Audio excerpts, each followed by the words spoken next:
Welcome to Pulp Mortem, the search for lost science fiction classic. What's going on, Jake? Oh, hey Jake, what's up? Actually, if you got a sec, I'm looking for a book recommendation. Yeah, what you in the mood for? Something with science fiction, and also a little bit of post-apocalyptic. No problem, we've got... Also something with crime, mystery, maybe a little bit of political intrigue. Okay, this might be a bit more difficult, but I really do think... Ooh, drama. I have to have drama. Also something that asks deep philosophical questions about meaning and men's adventure. I also wouldn't be opposed to a sprinkling of horror and some thriller elements. Thriller.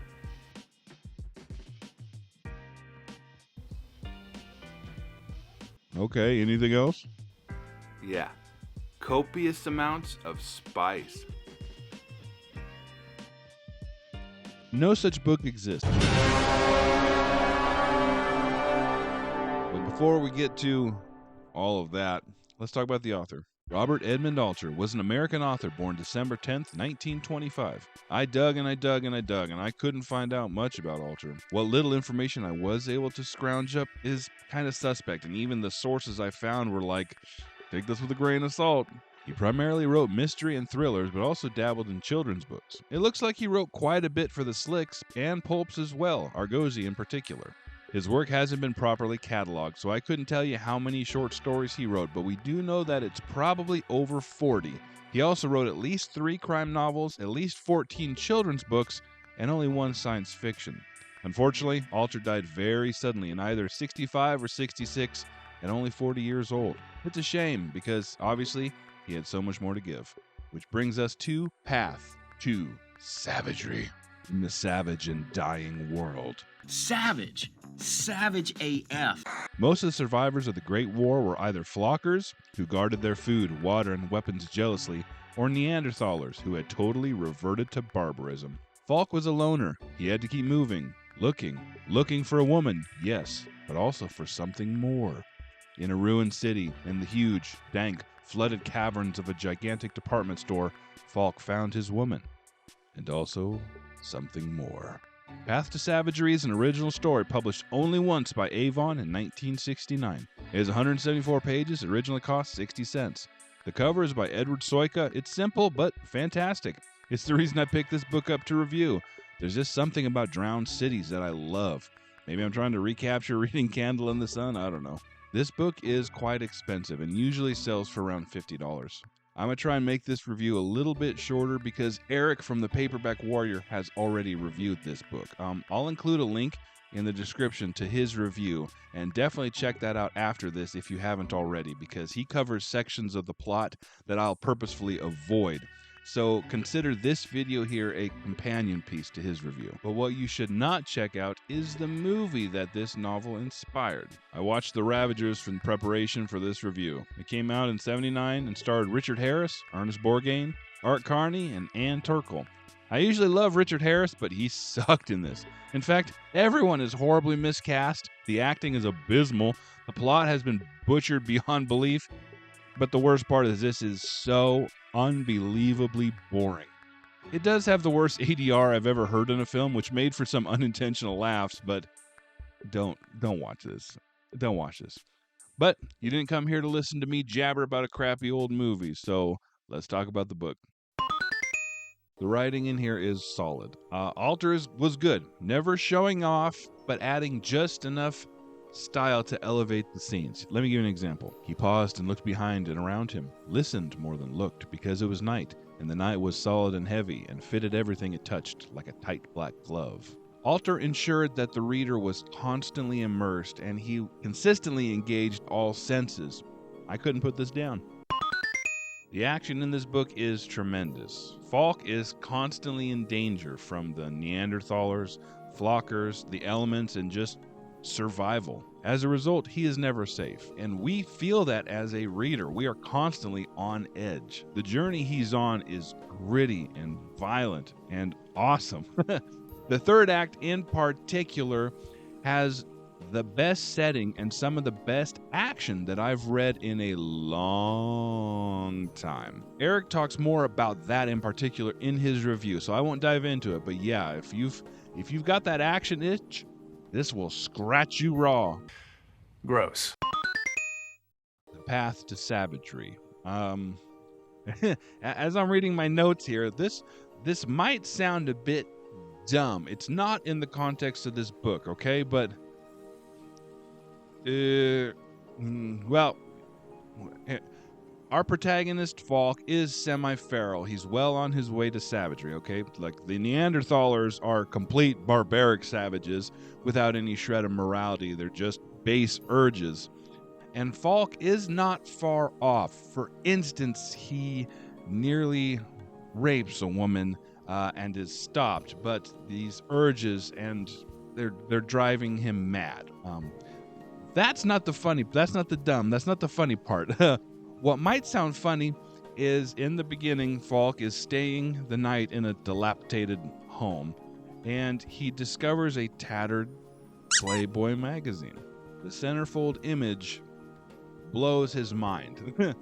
In this post-apocalyptic future where every woman is filthy, diseased, malnourished, disgusting, to find someone, a female image that is clean and beautiful, it threatens to drive him mad. Now, as we've learned, Falk is a loner. No mission, it's just survival, one day at a time. But now there is something more. Now there's something out there. There's a quest. There's a purpose to find, as he says, his clean girl. To find someone beautiful and then to take her. Basically, he's searching the wasteland of America for a babe. This is the good section? Let me explain. This awakened desire and drive that he has is what puts him on the titular path to savagery. But where it takes him, the final revelation, what Falk experiences, are what I love about this. Now, no spoilers in this review, but suffice it to say that I wasn't sure where Alter was taking me.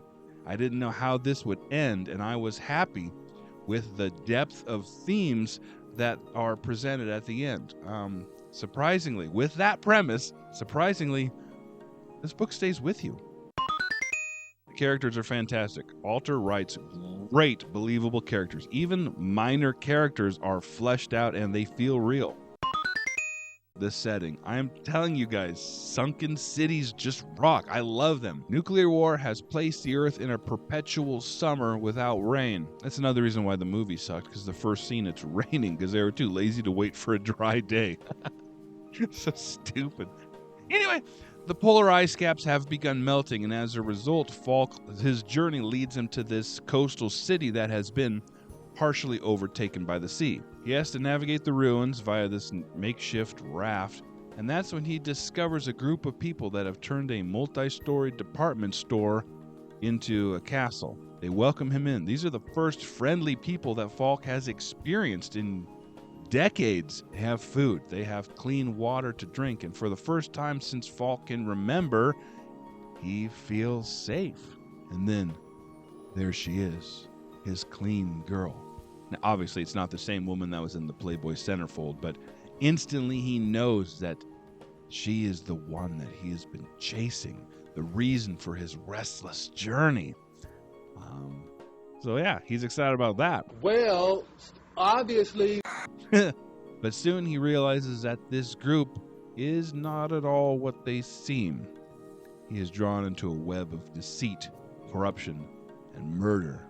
Falk doesn't know who he can trust, but there is one thing he does know. No one ever leaves the castle. Heck yeah. And now, the bad. Oh, behave! Because lust and sex drives are such central themes, this book has a lot of sex and objectification. I mean, it never crosses the line into smut. This isn't modern porn. Modern fantasy, I mean. But it's 100% sleaze. A little bit naughty. This is a post-apocalyptic sleaze SF thriller with elements of crime, mystery, action, and a little bit of horror too. Now, Sleaze might not be a bad thing depending on your tastes. As I've stated in the past, I'm not opposed to sex in books. And nothing here is overly graphic, but it's a lot. A lot. If you're a more sensitive reader, I don't know if I would recommend this to you. Obviously, the relational dynamic between men and women in a post-apocalyptic society would probably devolve into a power hierarchy. Men are more aggressive and are physically stronger than women. As a result, women become property or objects. No. Definitely no. Positively no. Decidedly no. Now, this is stated very matter-of-factly, and it could be construed as the author's opinion. Now, I don't think it is. I don't think it is his opinion, but I think he's presenting a probable outcome, or at least the outcome in his story. The harsh reality of this world is unapologetic, and it doesn't actually change. We do see Falk's viewpoint shift, and that's not a spoiler. I'm not spoiling anything, but I just say that to hopefully help some of you get through maybe some rougher spots in this book, because it's worth it. Falk remembered a starving day when he and 3 other loners had trapped and killed and stewed and eaten the rats in an old shoe factory somewhere in the east. Even now, the mental regression gave him a queasy sense of revulsion. He supposed that the memory of that god-awful meat would always haunt his stomach.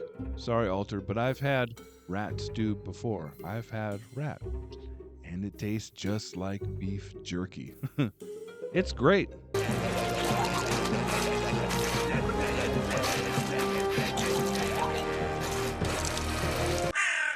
The reason why Falk has been able to survive for so long on his own is because he is never without his Thompson machine gun. A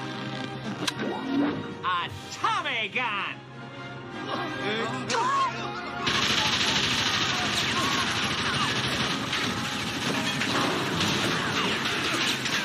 That's right.